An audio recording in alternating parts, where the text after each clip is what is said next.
Namaste. Sawadee krab. Hi, everyone. First of all, I'd like to thank the organizing committee for the opportunity to participate PCSI this year. So this is my talk about PPVI, relevance, prognosis, and long-term implications. So this is my disclosure.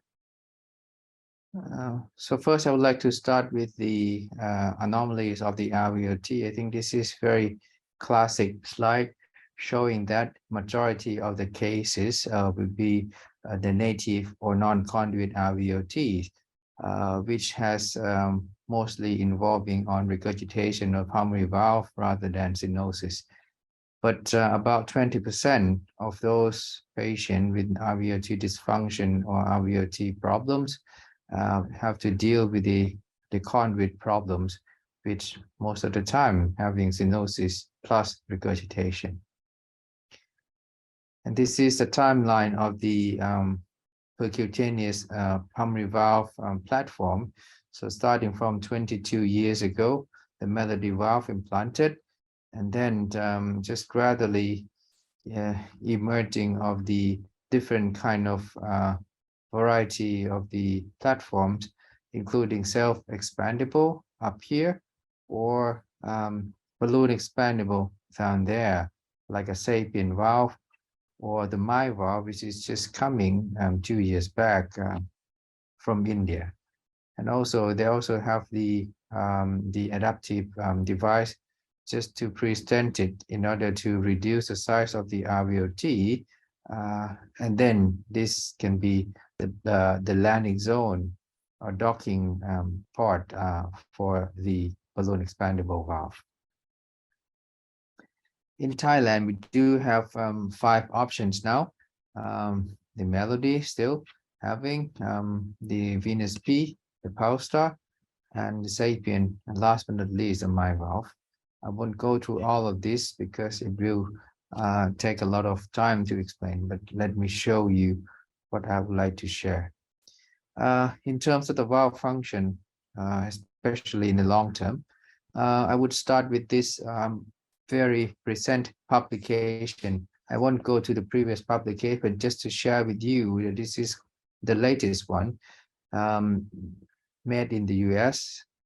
I mean that recruiting the patient a Melody valve implanted since 2007, and then following up the patient. It's about like 171 patients with RVOT conduits or processes pulmonary valve dysfunction. Just to share with you that the median follow-up time was about 8.4 years, and the 10-year freedom from TPV dysfunction was about 50%, which is quite interesting. I'll show you later on.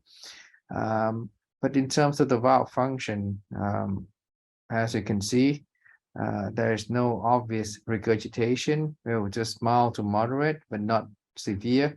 And the gradient, most of the cases having, as you can see, steady below 30 millimeter of mercury. And this is what I would like to say that for the Melody valve, after 10 years, half of the patient needs to do something.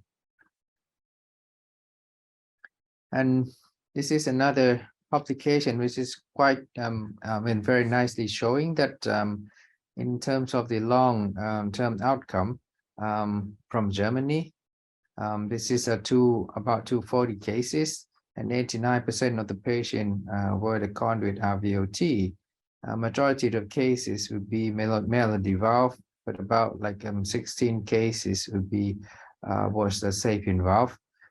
Just to share that the mean RVOT gradient remain quite low, less than 20 to 30 millimeter of mercury, even if it's falling up for almost 10 years. And the valve function, as you can see, the PR gradient initially was like this, but even if it's keep falling up for almost 10 years, majority of the case will be trivial or mild regurgitation. So that's why quite fascinating. But this publication is nicely showing that for those particular case with having the gradient over 15 millimeter mercury, or the patient with pre-stented, which representing the high risk of the patient, you can appreciate that the patient with the high risk group has less survival free of intervention. And as you can appreciate that almost 50% of the patient needs to do something after 10 years of age, 10 years down the line. That rings a bell a bit that somehow the valve function, if you keep the gradient above 15, or if you pre-stented with some kind of stent, that may run more risk of the reintervention. And this is the EFS study of the Harmony TPV22 that published about 2 years back. Multi-center, once again, Lee Benson was the first author. That was about 17 cases, very initial outcome, 3 years follow-up of the patient having 2 early explant, and that 2 cases explanted because of the neo-intimal proliferation or ingrowth tissue inside the stent. And interestingly, for those 2 cases, the authors decided to implant another melody valve inside the previously implanted melody valve. So again, this is the first report showing that the valve in self-expandable platform, especially Harmony TPV22, is feasible. Anyhow, just to share that majority of cases just having trivial or mild regurgitation. Of course, some of them has moderate regurgitation after 3 years follow-up, and the gradient also remaining low, I mean less than 30 millimeter mercury after 3 years follow-up. How about the venous P valve? This is the updated C study 3 years outcome of 64 cases who reached 3 years after implantation. And as you can appreciate that the valve function remained intact in most of the cases. And also the mean gradient across the valve is also remain low. As you can see in all the cases, it's less than 15 millimeter mercury. And in terms of the other complication, as you can see, there were 1 patient having endocarditis at 1 year follow-up. At a 1 month follow-up, I mean during 1 month period, the patient, 2 of the patient has ventricular tachycardia. 2 cases had valve thrombosis at 8 days and also 3 years after implantation. Stent fracture occurred in 11 cases, and that was detected during the 6-month follow-up, I mean like routine fluoroscopy in all the cases, which is very nicely showing that there was no any patient having hemodynamic dysfunction after even if the patient has a stent fracture. And in our experience, we did have 16 cases which reached over 6 year follow-up now.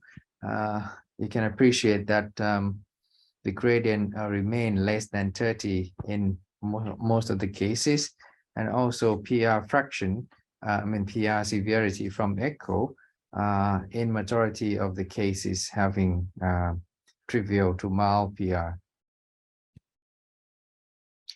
And how about arrhythmia? Well, as you can appreciate that different platform has different profile and has different kind of anchoring mechanism.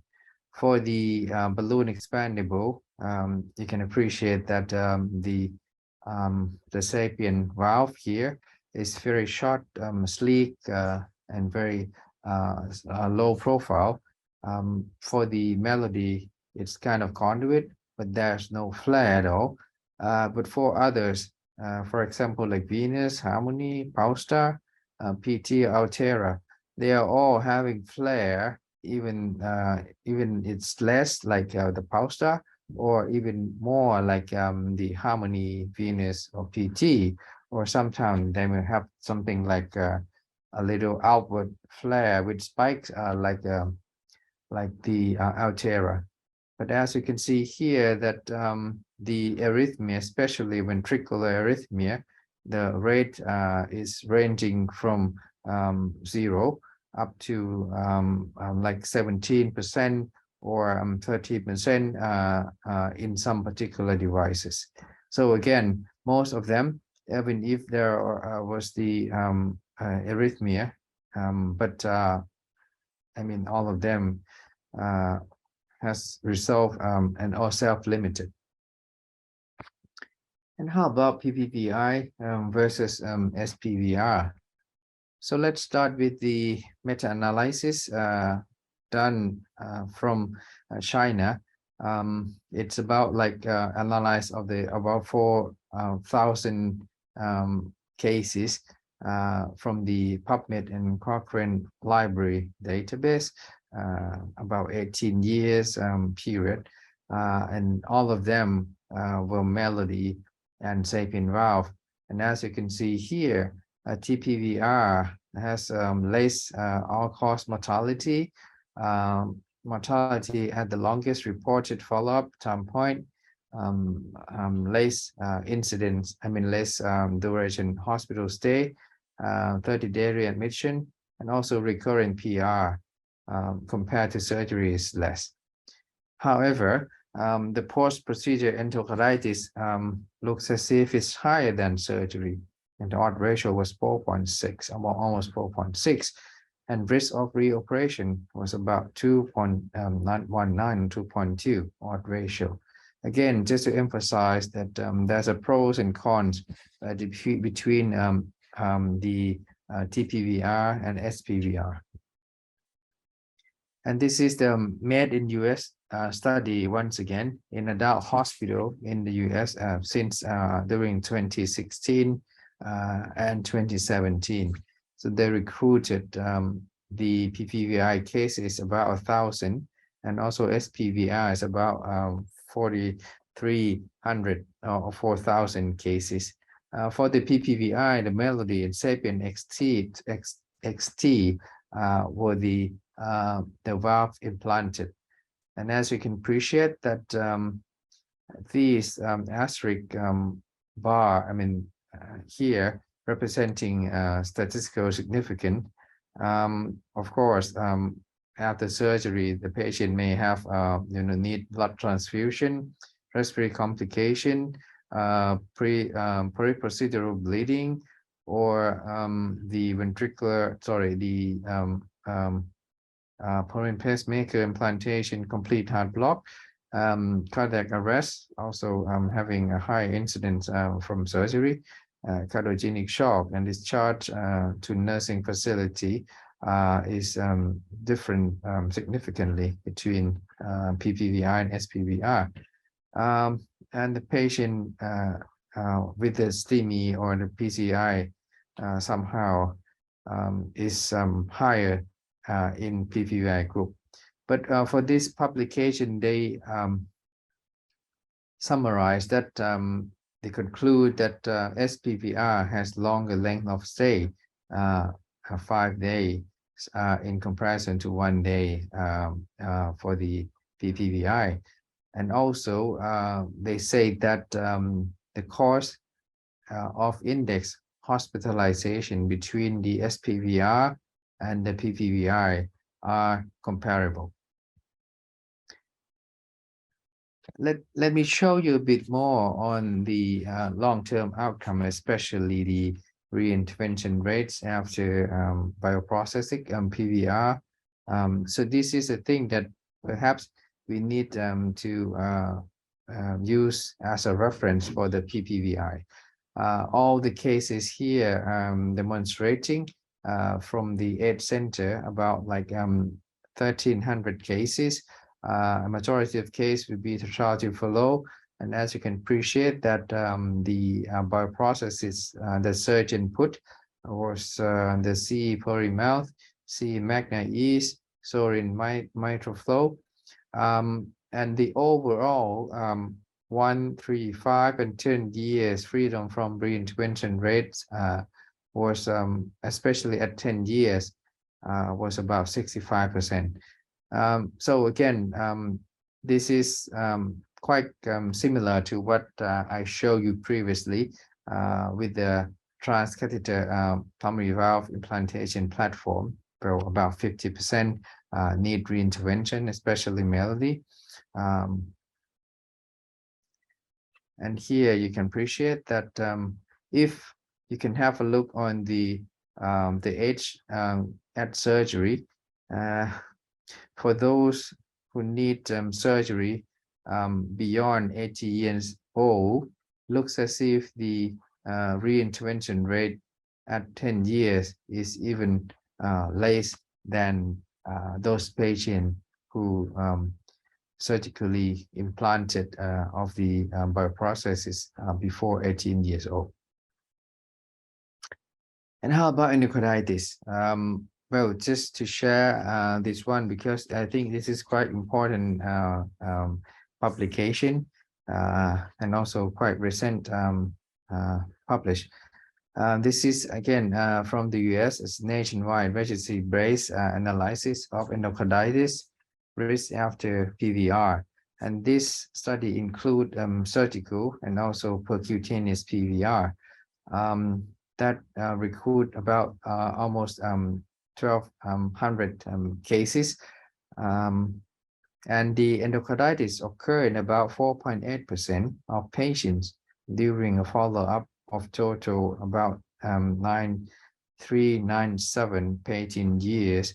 And the homograph implanted risk of endocarditis percentage was about 1.3, and heterograph is about 4.3, and the melody is about 7.5, whilst the sapien and mechanical valves seems to have no endocarditis, and that's probably because the number is were less somehow. And the incidence of endocarditis with the contiguous valve is about 5.4%. As you can appreciate that the graph here representing the numbers of the surgical time that the patient has been treated. And as you can see, the more surgical PVR has been doing, the higher risk of the endocarditis is predicted. And as you can see here, and the below graph, that the contigua and the melody, which is here and there, seems to have the higher risk of endocarditis compared to the heterograph, excluding contigua or the homograph. So this paper eventually conclude that the bovine jugular vein valves have the higher risk of endocarditis, with the risk of IE from the contigua was about like 6.72 HR, and melody valve HR was about 5.49. So if you ask me about prognosis, I would like to say that and conclude that the PPVI has comparable valve longevity in comparison to the surgical pulmonary valvular prosthesis. But you need to keep in mind that you have to try your best to optimize the pressure gradient below 15 millimeters of mercury. And you have to also keep in mind that bovine jugular vein valves somehow having higher risk or more risk of endocarditis. And for ventricular arrhythmia, it looks as if it's less occur and usually self-limited for the PPVI. but it's quite difficult to say completely compared to the surgery because the follow-up period is not long enough. So we need more data on this. And how about the long-term implications? I would like to conclude that there is a positive trend for PPVI over SPVR. Why? Because it's less invasive, and also this PPVI can be a platform for the second, the third, or even more valve in the future. And for the last question about the relevance, I would like to say that it depends on where you are. Why? Because the cost is still a major concern for PPVI in many parts of the world, including Thailand. And this is not just a one quick, treatment. You need the long-term follow-up. You need a very good dental hygiene. You need a very good patient cooperation, understanding to take the antiplatelet. And again, these are very important. So I'll stop here. Thank you very much indeed of having me, and hope this talk will be useful for your patient and in the future. Thank you.